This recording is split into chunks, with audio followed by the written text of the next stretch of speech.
పశ్చిమ గోదావరి జిల్లా తణుకు మండలం దువ్వ గ్రామంలో వేయించేసిన శ్రీ దానేశ్వరి అమ్మవారి దేవస్థానం జాతర మహోత్సవాలు ఈ నెల 8 నుంచి 12వ తారీఖు వరకు జరుగుతాయి. ఈరోజు 8వ తారీఖు 9 గంటల 15 నిమిషాలు కలస్థాపన కార్యక్రమం ఉంటుంది. 10 గంటలకు లక్ష పుష్పార్చన కార్యక్రమం ఉంటుంది. 9వ తారీఖున ఉదయం 9 గంటలు 9:30కి లక్ష కుంకుమార్చన కార్యక్రమం ఉంటుంది. 10వ తారీఖున రాత్రి 8 గంటలకు ఉరిగేడు గ్రామంలో గ్రామోత్సవం ఉంటుంది.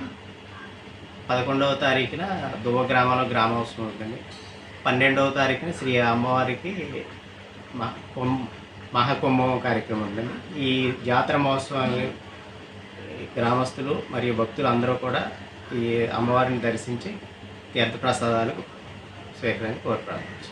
ఈ జాతర మహోత్సవాలకు శ్రీ గౌరవ తణుకు శాసనసభ్యులు శ్రీ ఆర్మేటి రాధాకృష్ణ గారు కూడా అమ్మవారి జాతర మహోత్సవాలకు వస్తారు.